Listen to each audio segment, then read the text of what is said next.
ఏం మాట్లాడతారే నాకు అర్థం కాదు. అయిపోయిన పెళ్లికి డప్పులు కొట్టినట్టు వీళ్ళంతా అదంతా ఎప్పుడో ప్రచారం, మేము ప్రచారం చేయాలంటే చేసుకోలేమా ఇట్లా? ఇప్పుడు నేను మెసేజ్ మీకు ఒక్కటి నువ్వు చదివి వినిపించాలి, జనానికి కూడా తెలవాలి అసలు ఏం జరుగుతున్నది అని. ఎక్కడి అంటే ఇంకొకటి దీనిలో నేను చెప్పదలుచుకున్నది అంటే వాళ్ళు కూడా మాట్లాడే మాటలు నిన్న కూడా వసూలు చేసినారు, వాళ్ళని వదిలిపెట్టము, ముఠా నాయకులే ముఠాల గురించి మాట్లాడుతున్నారు. నేను ఒకటేందంటే వీళ్ళు మాట్లాడేటోళ్ళందరికి అందరూ ఈ ఉద్యమాన్ని ఎంత అవమానం చేస్తున్నారంటే 2 నెలలు 3 నెలలు ఆడబిడ్డలు జైళ్ళలో పెట్టిరు. ఆ భూముల గురించి కొట్లాడినట్టు వాళ్ళ జయం అంటే ఆమెను 2 నెలలు పెట్టినరు. హాస్పిటల్ ఉంటే చూసుకునేటోళ్ళు ఎవరు లేక బిడ్డ చచ్చిపోయింది. ఇటువంటి గాథలు జరిగినాయి. నువ్వు గులగొట్టిన ఇళ్ళల్లా పాపము 5 సంవత్సరాల నుంచి వాళ్ళు పెళ్లి చేసుకున్నాక ఒక జంట 5 సంవత్సరాల నుంచి పాపం వాళ్ళు పిల్లలు కావాలనే ప్రయత్నం చేస్తుంటే ఏ దేవుడు ముక్కని దేవుడు లేదట పాప అట్లా ఇట్లా చేసి గర్భవతి అయింది.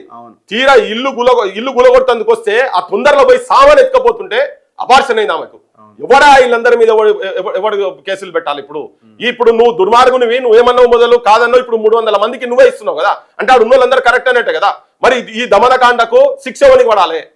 వాళ్ళ పోరాటాలు, ఈ ఓపీడీఆర్ఓలు చేసినటువంటి పోరాటాల సంగతి ఏంటిది? వాళ్ళు పోయి అక్కడ కూర్చొని ఏళ్ళ నుంచి వాళ్ళు స్ట్రగుల్ చేస్తుంటే వాళ్ళ మీద మన్ను పోసుడు ఎక్కడిది? అంటే అక్కడ జనాలు పాపము ఆడ కూర్చొని కొట్లాడుతుంటే వాళ్ళ త్యాగం వాళ్ళ స్ట్రగుల్ చేయబట్టి వచ్చిందని చెప్పాల్సింది పోయి మాతోనే అయింది, మేమే చేసినాము, మేమే తురుంకాన్లము, ఇక దిగొచ్చిండ్రు, మీరు రావాలి వీళ్ళెంబడి, మీరు ఆత్మవిమర్శ చేసుకోవాలి. ఏం 3rd క్లాస్ మాటలు మాట్లాడుతున్నంత ఎవరు మైకులు పడితే వాళ్ళు ఇష్టం వచ్చినట్టు మాట్లాడు. ఇవి ప్రజా పోరాటాలతోటి వాటిని స్పందించి ఆ ఖమ్మం 15 రోజులు పడుతుంది మీకు, ఆ కన్నీళ్ళు చూసేందుకు 15 రోజులు పడుతుంది మీకు ఆడికి పోయేటందుకు. మేము ఎట్లా పోవాలరా నాయన అని పోతుంటే మమ్మల్ని అరెస్టులు చేస్తుంటారు.